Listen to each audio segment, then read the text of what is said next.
If you want connection and intimacy in a relationship, then commitment is a really big deal. The thing is, there's a lot of myths about commitment, that have people running for the hills, suffering from fear of commitment and other, air quotes, commitment issues, and never really getting what they want in a relationship. So in today's show, we're going to look at some of those myths and explore what commitment in a relationship does and doesn't mean, and why it really matters if you want conscious relationships that are juicy, connected, and fulfilling. Welcome to the Be a Brilliant Human podcast with me, Joel Young. If you're looking to improve your life, to heal, to grow, and mature as an individual, but maybe you found that some of the personal development and consciousness stuff has given you the impression that you need to be super serious and vigilant to get anywhere meaningful, or feeling like maybe you're just not up to snuff. Well, this show is here to remind you of your humanity, and in fact that's where your true joy and brilliance lies. With over 25 years of experience in the transformation biz and having developed MPA, one of the world's simplest, pressure-free approaches to growth and well-being, if I do say so myself, I'll be sharing tips, steps, and insights that'll help you navigate all the aspects of life as a growth-seeking being. On this show, it comes to you with a good dose of humour, maybe a smattering of colourful language, a reminder not to take things so personally, and most importantly, to be kind to yourself along the way.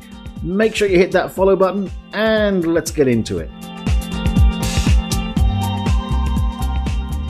Hello, and welcome back. We've arrived. Season 2, can you believe it?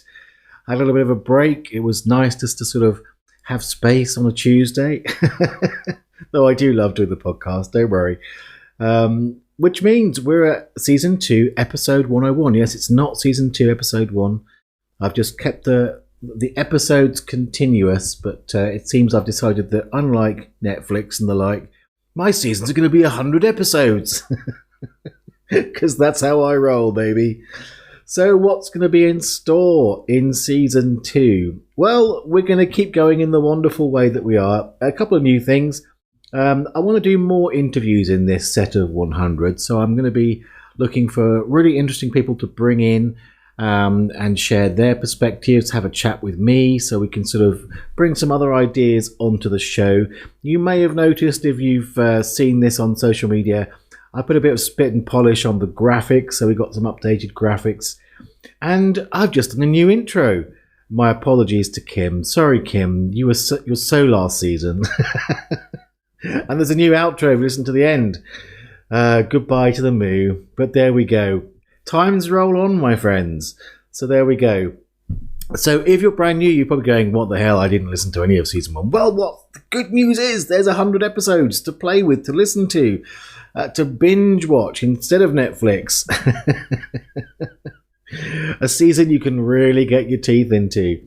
So go check it out. We are now episode 101, which means, and whatever the number of the episode is, you just need to put it after the slash on the main URL of the podcast, which is www.beabrillianthuman.com. So the show notes for today will be www.beabrillianthuman.com/101. That will get you there.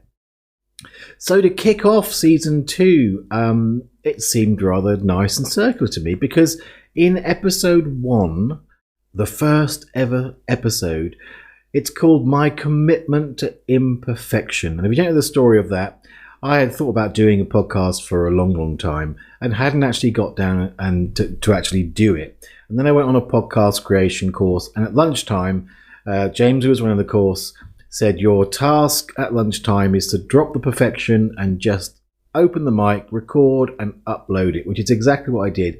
That was my commitment to imperfection. And here I am, after 100 episodes, still going strong. So yes, it seems wonderfully circular to return to the topic of commitment as we head into Season 2. So today, we're going to be focusing on commitment in relationship. Now, heads up, this one might get a little bit ranty. Let's do it.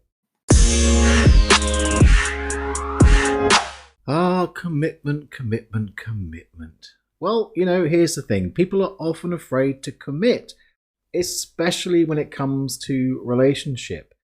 So the story goes along the lines of commitment is about forever, and life has taught me that change happens. And in spite of vows and promises, forever relationships can end, and often painfully. Recognize that one? Or maybe it's commitment is bondage, which stifles my freedom and potentially compromises my truth. So here's where the rant starts. So those stories are based on fear and misunderstanding, and they don't only limit your potential experience of the deepest intimacy and the love that you desire, but they can also actively induce sabotaging behaviors. So that fear usually is like a projection of past experience or past experiences onto the future in the hope that it will avoid pain. So I won't commit in case the relationship breaks down and then I'll experience pain. So I'll just not commit. I'll just not commit at all. Well, here's the rub. It won't avoid the pain. All it's going to do is close your heart and limit your experience in the meantime. You see, pain is unavoidable in life. It's a necessary feedback mechanism. So to people go, pain, we shouldn't have pain. Well, think about leprosy, my friend. It's a physical disease, but leprosy literally is the definition of that. The pain receptors have gone. And trust me, you do not want to suffer from emotional leprosy. So if you're avoiding any kind of emotional pain in this life, what you're avoiding is the feedback mechanism that will help you interact in a healthy way. So let's go back to those stories and have a look at them. So the first one was like, commitment is about forever, and life has taught me that change happens. Well, yes, it does happen. And in spite of vows and promises, forever relationships can end. Well, yes, they can. And often painfully, unfortunately, that's true. That's the case. So clearly there's a truth, that relationships change, people grow, parting happens. But here's the thing, commitment and forever really have nothing to do with each other. Let me say that again. Commitment and forever have nothing to do with each other. But without commitment in the moment, and I'm going to go into this deeper when we get into what is commitment, but without that commitment throughout the passage of your togetherness, chances are this is going to turn into a self-fulfilling prophecy. If you think that, if I commit, then I'm locked in, or, I'll avoid the pain somehow, then it's going to create that sense where you're not really truly there. What about the other one? Well, commitment is bondage, which stifles my freedom and potentially compromises my truth.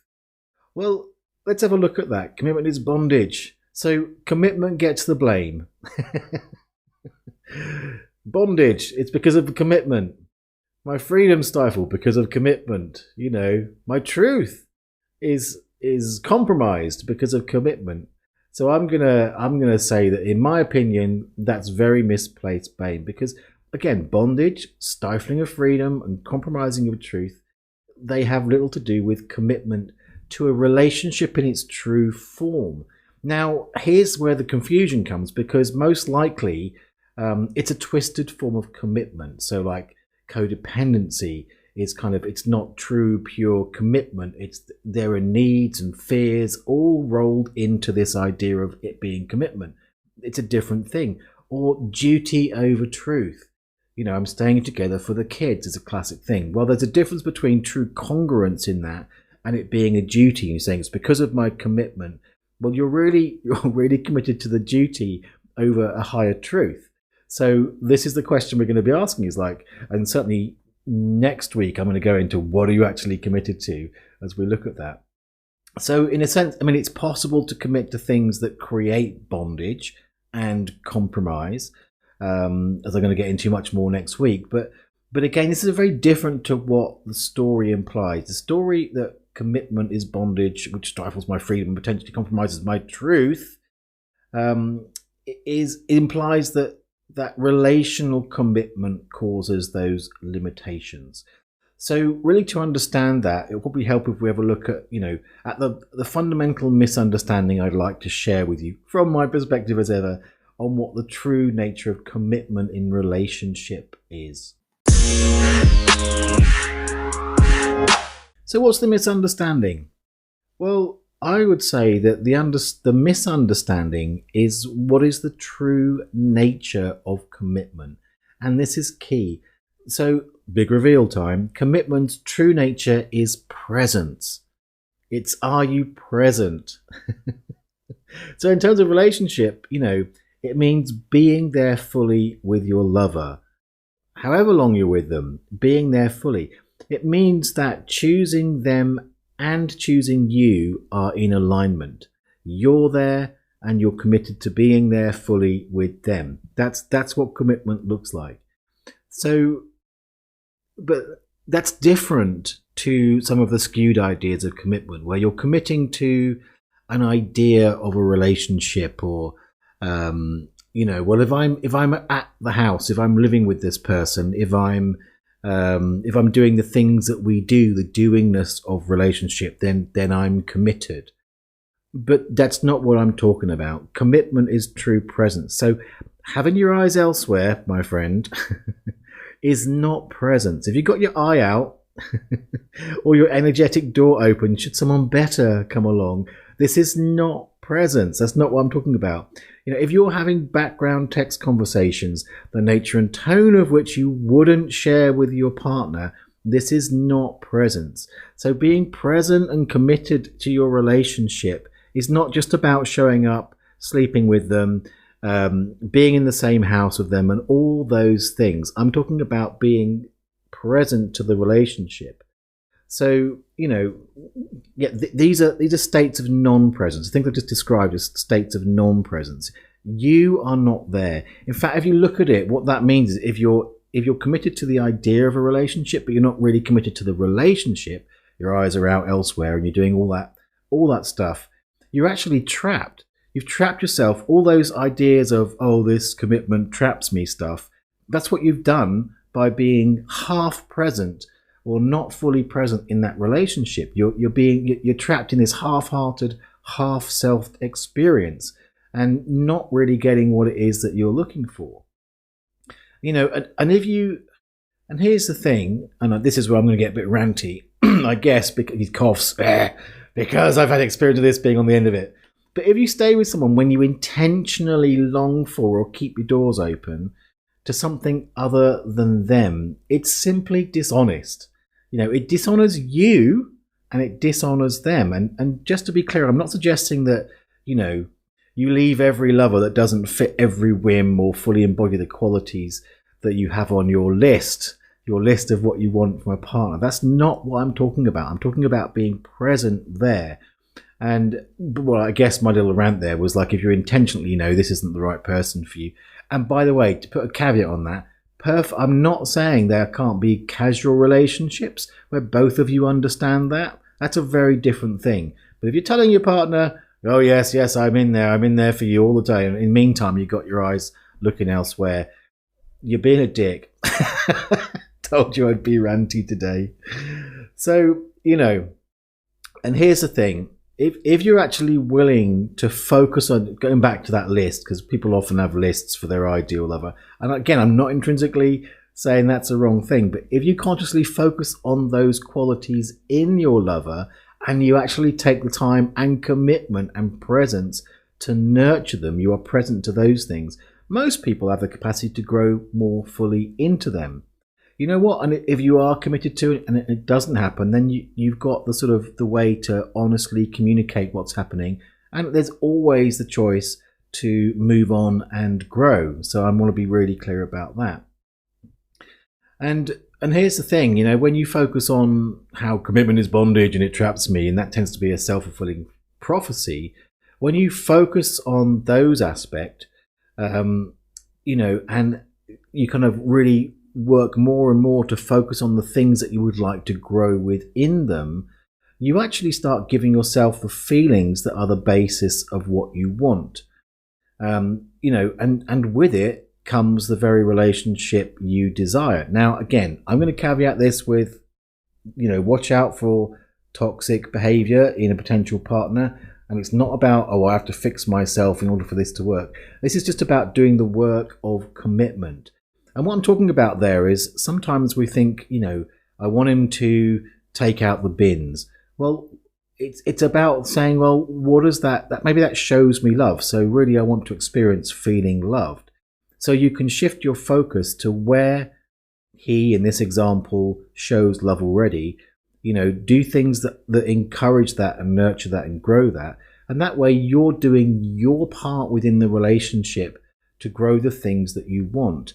In fact, if you go back to season 1, episode 27, where I talk about the unconditional pivot exercise, that's a really good way of working on nurturing within you the states of being that tend to elicit A, what you want anyway, and B, there's a kind of magic that happens when you're in relationship doing that, because you stop that push-pull behavior of trying to get the other half to be something that they're not.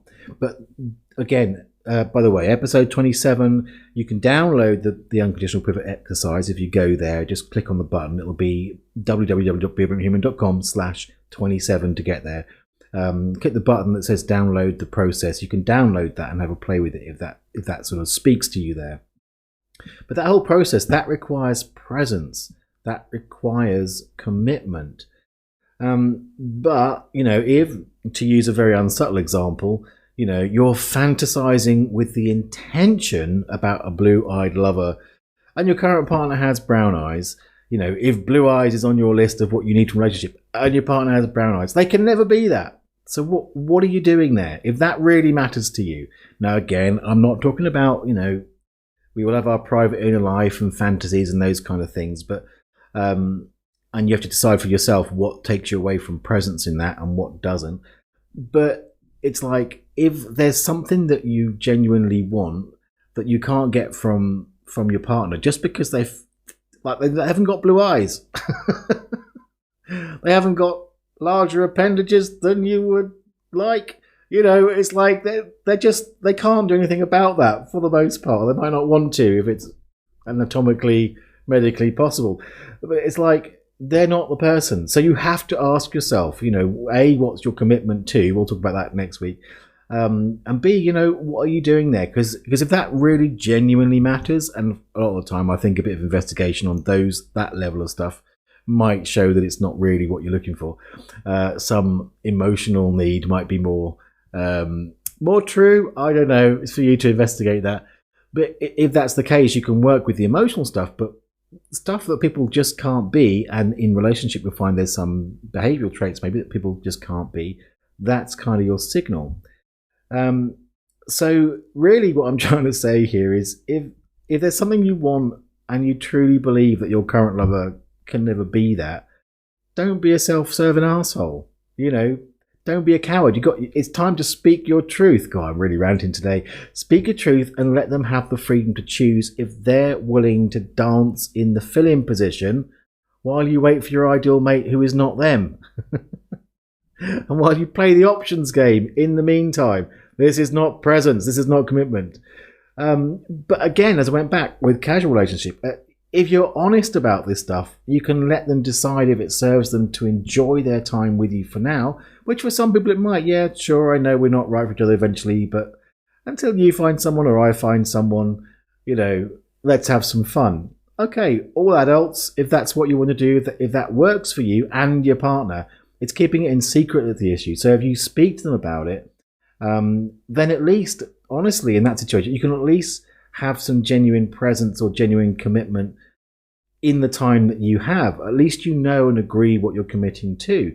And if that's not right for them, they can move on to someone that has that genuine commitment in a more, I'm committed to this relationship and I haven't got my eyes out. The genuine presence of that, if that's what they're looking for. So you give some choice. So now, I know this is a confronting idea, honesty in relationship. but if you can feel and speak the clean truth of it, that level of honesty, scary as it might be, it brings you present.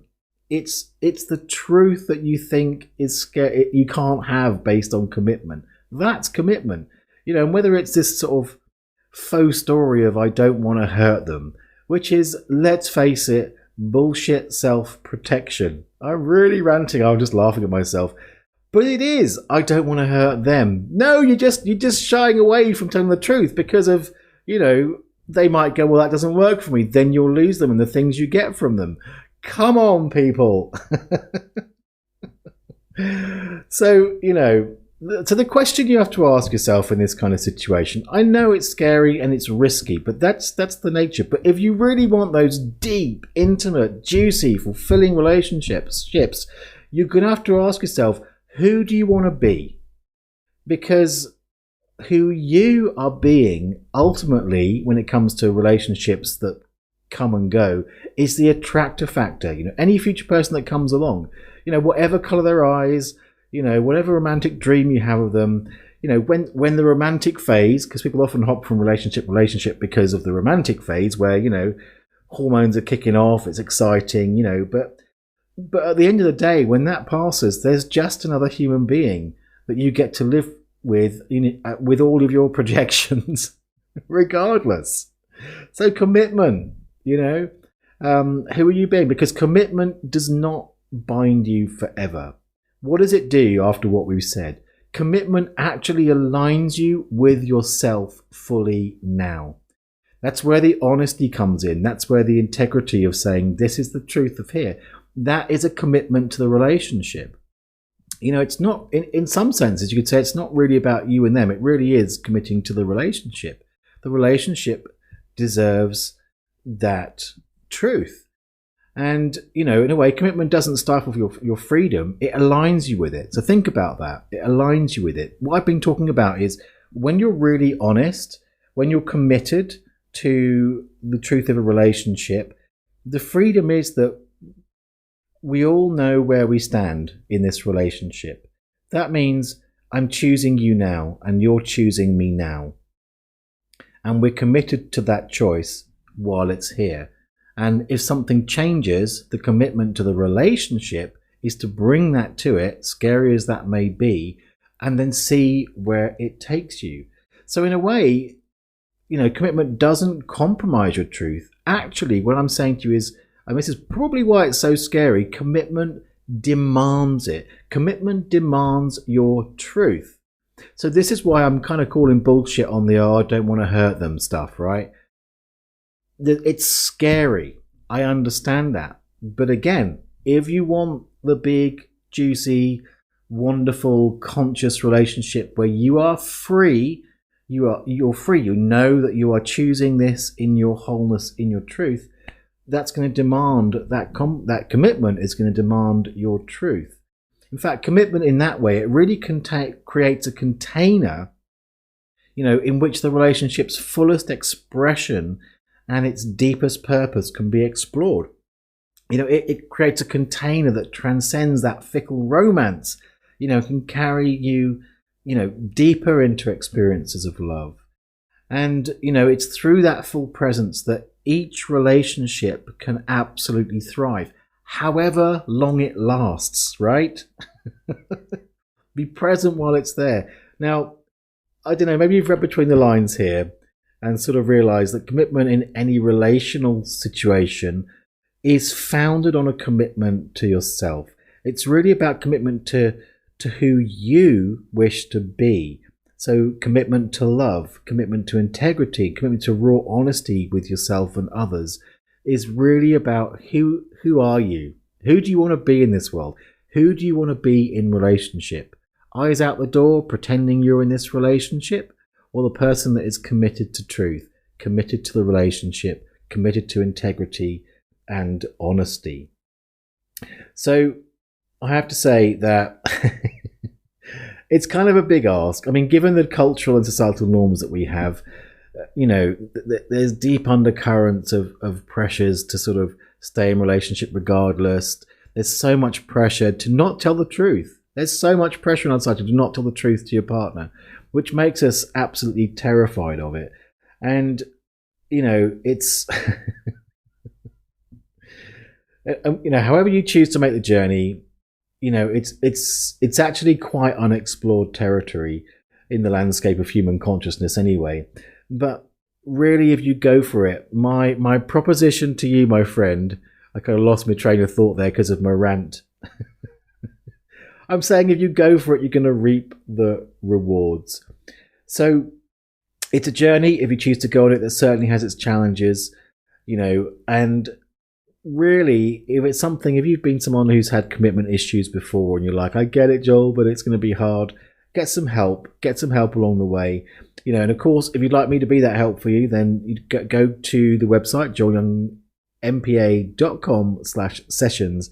You can have a look at the sessions and book some sessions with me. And yeah, just,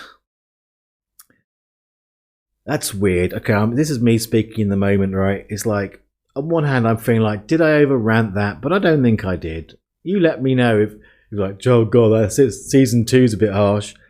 Let me know. I guess it's an issue. It's a situation, an issue.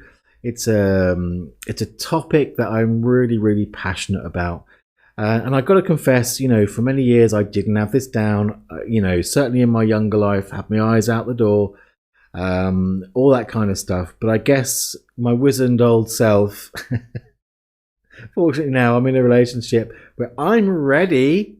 I became ready for a relationship where I was actually willing to commit in a way that I've just described to you. And I can't tell you the freedom that I feel in that, the wholesomeness that I feel in that. And I guess I want that for you. And I want to just maybe fast track you if you find yourself in that half-hearted situation in relationship. Of course, always pace yourself. You can't kind of just push yourself further than you are on the evolutionary path. And that's not coming with judgment. It's just a matter of saying to you, one baby step at a time. Go back to some of the early episodes. I talk a lot about taking baby steps.